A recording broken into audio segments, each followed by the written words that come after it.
मोदी सरकार पर अक्सर विपक्षी दल ये आरोप लगाते हैं कि इस सरकार के शासन में देश में सांप्रदायिक ताकतें सिर उठा रही हैं। अब जम्मू कश्मीर के पूर्व मुख्यमंत्री और नेशनल कॉन्फ्रेंस के अध्यक्ष फारूक अब्दुल्ला ने भी इसी बात पर मोदी सरकार की तीखी आलोचना की है।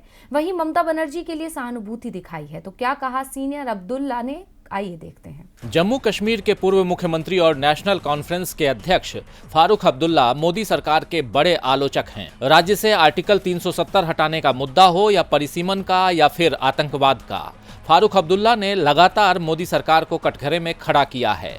अब उन्होंने मोदी सरकार पर एक बड़ा इल्जाम लगाया है कि भाजपा सरकार भारत को सांप्रदायिक बना रही है। हाल ही में एक इंटरव्यू के दौरान अब्दुल्ला ने कहा कि कश्मीर के लोग पराया महसूस कर रहे हैं। उन्हें लगता है कि जैसे उन्हें दूर किया जा रहा है। उन्होंने ये भी कहा कि कश्मीर में स्थिति एक ज्वालामुखी की तरह है जो कभी भी फट सकती है। ये पूछने पर कि अगर ज्वालामुखी फटा तो परिणाम क्या होगा, तो उन्होंने कहा ये पूरे राष्ट्र को अपने साथ ले जाएगा और कुछ भी नहीं बचेगा।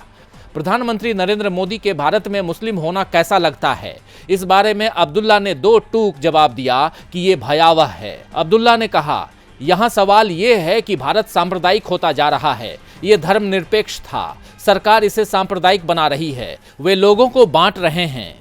वहीं परिसीमन के मामले पर अब्दुल्ला ने कहा कि नेशनल कॉन्फ्रेंस परिसीमन आयोग के प्रस्तावों को सुप्रीम कोर्ट में चुनौती देगी। परिसीमन करने और जम्मू को कश्मीर से अधिक सीटें देने का निर्णय संविधान के साथ साथ सर्वोच्च न्यायालय द्वारा निर्धारित दिशा निर्देशों का उल्लंघन है। हालांकि अब्दुल्ला ने स्पष्ट किया है कि अगर राज्य का दर्जा बहाल होने से पहले चुनाव कराए जाते हैं तो उनकी पार्टी लड़ेगी। उन्होंने ये भी जोर देकर कहा कि तब उन चुनावों में नेशनल कॉन्फ्रेंस की जीत होगी। वहीं ममता बनर्जी और कांग्रेस के बीच कायम तल्ख रिश्तों पर जम्मू कश्मीर के पूर्व मुख्यमंत्री ने कहा, मेरा मानना है कि ममता बनर्जी इस तथ्य से बहुत आहत महसूस करती हैं कि कांग्रेस ने उनकी मदद नहीं की बल्कि उनके खिलाफ खड़ी हुई जब उन्हें पश्चिम बंगाल के चुनावों में भाजपा से चुनौती मिल रही थी। तो फारूक अब्दुल्ला ममता बनर्जी के साथ सहानुभूति दिखा रहे हैं। देखना यह है कि क्या टीएमसी अपने मोर्चे में अब नेशनल कॉन्फ्रेंस को भी शामिल करती है। डीबी लाइव की रिपोर्ट।